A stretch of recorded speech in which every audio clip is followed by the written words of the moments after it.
ഹരേ കൃഷ്ണ. എല്ലാവർക്കും നമസ്കാരം. മനസ്സിൽ തോന്നിയ മറ്റൊരു കാര്യം എന്ന് നിങ്ങളോട് പങ്കുവയ്ക്കാമെന്നാണ് വിചാരിക്കുന്നത്. അതായത് നമ്മളൊക്കെ എന്തൊക്കെ ഗ്രന്ഥങ്ങളൊക്കെ വായിക്കുമ്പോഴും നമ്മളതിൻ്റെ ഒരു ഫലശ്രുതി നമ്മൾ ശ്രദ്ധിക്കാറുണ്ടല്ലേ? ഓരോ ഗ്രന്ഥം വായിക്കുമ്പോഴും ഇത് വായിച്ചു കഴിഞ്ഞാൽ അല്ലെങ്കിൽ ഇത് കേട്ട് കഴിഞ്ഞാൽ ഈ ഗുണങ്ങളൊക്കെ ഉണ്ടാകും എന്നൊക്കെ പറഞ്ഞ് കേട്ടിട്ട് മനസ്സിൽ അങ്ങനെയൊക്കെ ഉള്ള ഒരു ആഗ്രഹം എനിക്കത് ഉണ്ടാകട്ടെ, അപ്പോൾ ഞാനിത് വായിക്കാം, അപ്പോൾ ഇത് വായിച്ചു കഴിയുമ്പോൾ എനിക്ക് അങ്ങനെ ഉണ്ടാകും എന്നൊക്കെയുള്ള നമ്മുടെ ഒരു ആഗ്രഹം അല്ലേ? കുറേ കാര്യങ്ങളൊക്കെ നടക്കാനുള്ള, അപ്പോൾ അതിൽ പറയും ഒരുപാട് കാര്യങ്ങളൊക്കെ നടക്കും എന്ന് പറയുമ്പോൾ എന്നാൽ പിന്നെ ഇതൊന്ന് വായിച്ചേക്കാം എന്നൊരു തോന്നലിലാണ് പലരും നമ്മൾ ഓരോ ഗ്രന്ഥങ്ങളൊക്കെ വായിക്കുന്നത് എന്നുള്ളതാണ്. അപ്പോൾ ശരിക്കും പറഞ്ഞു കഴിഞ്ഞാൽ അതിലൊക്കെയുള്ള തത്വം, ഇപ്പോൾ രാമകഥ നമ്മൾ അറിയുകയാണെങ്കിൽ നമുക്ക് പറയും രാമായണമൊക്കെ വായിച്ചു കഴിഞ്ഞാൽ വിശേഷമാണ്, സകല പാപത്തിൽ നിന്നും മോചനം കിട്ടും, മനുഷ്യജന്മം പുണ്യമാകും, നമുക്ക് മോക്ഷം ലഭിക്കും, നമ്മുടെ കുടുംബജീവിതമൊക്കെ സന്തുഷ്ടമാകും എന്നൊക്കെ ഇങ്ങനെ രാമായണം തത്വങ്ങൾ ഇങ്ങനെ രാമകഥ ശ്രവിച്ചു കഴിഞ്ഞാൽ അല്ലെങ്കിൽ വായിച്ചു കഴിഞ്ഞാൽ ഇതൊക്കെ ഉണ്ടാകുമെന്ന് കേൾക്കും. അതുപോലെ നാരായണീയം പാരായണം ചെയ്ത് കഴിയുമ്പോൾ നമുക്ക് രോഗത്തിൽ നിന്നൊക്കെ ശമനം ലഭിക്കും, രോഗം മാറിക്കിട്ടും എന്നൊക്കെ നമ്മൾ കേൾക്കും. ശരിക്കും നാരായണീയം മേൽപ്പത്തൂർ ഭട്ടതിരിപ്പാട് രചിക്കുന്ന സമയത്ത് പോലും അദ്ദേഹം ആ ഭാഗവത്തിനെ സംഗ്രഹിച്ചിട്ടാണ് നാരായണീയം 100 ദശകങ്ങളിലായിട്ട് എഴുതിയിരിക്കുന്നത് എന്നുള്ളതാണ്. അപ്പോൾ അദ്ദേഹം തന്നെയും ഒരു ദശകം കഴിയുമ്പോഴും ഭഗവാനോട് പ്രാർത്ഥിക്കുന്നുണ്ട്, ഇത്രയൊക്കെ ചെയ്യാവുന്ന ഭഗവാനെ അങ്ങ് എൻ്റെ രോഗത്തെ കൂടെ ഒന്ന് മാറ്റിത്തരണമേ എന്ന്. എപ്പോഴാണ് അദ്ദേഹം ആ രോഗങ്ങൾ മാറ്റിത്തരണമേ എന്ന് ആവശ്യപ്പെടാതിരിക്കുന്നത്, അതുമുതലാണ് അദ്ദേഹത്തിൻ്റെ മനസ്സിൽ ശുദ്ധഭക്തി വന്നു തുടങ്ങിയത് എന്നുള്ളതാണ്. ശുദ്ധഭക്തി അദ്ദേഹത്തിന് ലഭിച്ചപ്പോഴാണ് ശരിക്കും പറഞ്ഞു കഴിഞ്ഞാൽ രോഗങ്ങൾ തന്നിൽ നിന്നും മാറി എന്നുള്ളൊരു അനുഭവം അദ്ദേഹത്തിന് ഉണ്ടായത്.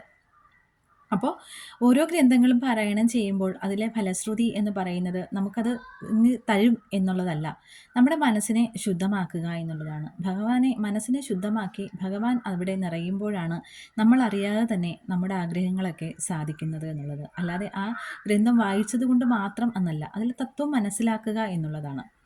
അപ്പോൾ മഹാലക്ഷ്മി അഷ്ടകം സ്തോത്രത്തിൽ ആ സ്തോത്രം വായിച്ചു കഴിയുമ്പോൾ അതിലൊരു ഫലശ്രുതി പറയുന്നുണ്ട്. അതായത് മഹാലക്ഷ്മി അഷ്ടകം സ്തോത്രം യാ പഠേത് ഭക്തി മാനര സർവസിദ്ധിമവാപ്നോതി രാജ്യം പ്രാപ്നോതി സർവദ ഏകകാലേ പഠേ നിത്യം മഹാപാപവിനാശനം ദ്വികാലം യ പഠേ നിത്യം ധനധാന്യ സമന്വിത ത്രികാലം യ പഠേ നിത്യം മഹാശത്രുവിനാശനം. അപ്പോൾ ഇത് കേൾക്കുമ്പോൾ നമ്മൾ സ്വാഭാവികമായിട്ടും വിചാരിക്കുന്ന കാര്യം, ഇത് വായിച്ചു കഴിയുമ്പോൾ നമുക്ക് എല്ലാ ഐശ്വര്യങ്ങളും സർവ്വ സമ്പത്തും ആയ ഐശ്വര്യവും ഒക്കെ ഉണ്ടാകുമെന്നാണ് വിചാരിക്കുന്നത് അല്ലേ?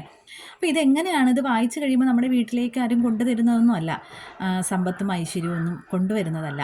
മഹാലക്ഷ്മിയുടെ സർവ്വഗുണങ്ങളും രൂപഭംഗിയും ഒക്കെ വർണ്ണിച്ചിട്ടാണ് അഷ്ടകം എഴുതിയിരിക്കുന്നത്. അപ്പോൾ അത് നിരന്തരം ചൊല്ലിക്കഴിയുമ്പോൾ മഹാലക്ഷ്മി നമ്മുടെ മനസ്സിലാണ് കുടിയേറുന്നത് അല്ലേ? അപ്പോൾ ആ നമ്മുടെ മനസ്സിൽ മഹാലക്ഷ്മി ഉണ്ടാകുമ്പോൾ അതിൽ പറയുന്നുണ്ട് എല്ലാം നമുക്ക് കിട്ടുമെന്ന്. സത്യമാണ്, നമ്മുടെ മനസ്സിൽ ആ ഐശ്വര്യലക്ഷ്മി വിളയാടുമ്പോൾ എല്ലാ ഐശ്വര്യങ്ങളും നമുക്ക് വരും എന്നുള്ളതാണ്. കാരണം നമ്മുടെ മനസ്സ് അത്രയും സ്വസ്ഥമാകുമെന്നുള്ളതാണ്, ചഞ്ചലപ്പെടാത്തൊരു മനസ്സായി മാറും. ദേവി അവിടെ കുടികൊള്ളുകയാണ് മനസ്സിൽ. അതിൽ പറയുന്നുണ്ട് ഏകകാലേ പടേ നിത്യം മഹാപാപവിനാശനം എന്നുള്ളത്. അതായത് നമ്മൾ ചെയ്ത എല്ലാ പാപങ്ങളും അതോടുകൂടി നശിക്കും എന്ന് മാത്രമല്ല അതിൽ പറയുന്നുണ്ട് മഹാലക്ഷ്മി അഷ്ടകം ചൊല്ലിക്കഴിയുമ്പോൾ മഹാപാപം വന്ന് മനസ്സുകൊണ്ടും വാക്കുകൊണ്ടും പ്രവൃത്തി കൊണ്ടും നമ്മൾ ചെയ്യുന്ന പാപങ്ങൾ അവിടെ വിനാശം വരിക, പാപത്തിന് അവിടെ ഒരു അതിർവരമ്പ് ഉണ്ടാകുകയാണ്. പിന്നെ അങ്ങോട്ട് ആ മനസ്സിലെ ആ ഭക്തി എന്ന് പറയുന്നത് നമ്മളിൽ ഉണ്ടായി കഴിയുമ്പോൾ, ഞാൻ പറഞ്ഞില്ലേ, മനസ്സ് ശുദ്ധമാകുമ്പോൾ നമ്മൾ കാണുന്നതും കേൾക്കുന്നതും പ്രവർത്തിക്കുന്നതും ഒക്കെ നല്ല കാര്യങ്ങൾ തന്നെയായിരിക്കും. മനസ്സും വാക്കും പ്രവൃത്തിയും എല്ലാം നല്ല രീതിയിലാകുമ്പോൾ പിന്നെ എങ്ങനെയാണ് കർമ്മങ്ങൾ ചെയ്യാൻ കഴിയുന്നത് അല്ലേ? അപ്പോൾ നമ്മൾ ആ പാപകർമ്മത്തിന് ഒരു വിനാശം ഉണ്ടാകുകയാണ് ചെയ്യുന്നത്. അതുപോലെ ദ്വികാലം പടയനിത്യം ധനധാന്യ സമന്വിതക എന്ന് പറയുന്നുണ്ട്. 2 നേരം പാരായണം ചെയ്യുമ്പോൾ ധനധാന്യ സമന്വിതക, എല്ലാ സർവ്വസമ്പത്തും നമുക്ക് വരുന്ന. നമ്മൾ വീട്ടിലാരും ഒന്നും കൊണ്ടുവരികയല്ല ചെയ്യുന്നത്. ഞാൻ പറഞ്ഞല്ലോ നേരത്തെ, നമ്മുടെ മനസ്സിൽ ആ ഐശ്വര്യം നിറഞ്ഞു നിൽക്കുമ്പോൾ, ആ മഹാലക്ഷ്മി നമ്മുടെ മനസ്സിൽ കളിയാടി നിൽക്കുമ്പോൾ, നമ്മുടെ മനസ്സ് ശുദ്ധമായിരിക്കുമ്പോൾ നമ്മളറിയാതെ തന്നെ സ്വസ്ഥതയും സമാധാനവും ശാന്തതയും കുടുംബത്തിലേക്ക് ഉണ്ടാകും എന്നുള്ളതാണ്.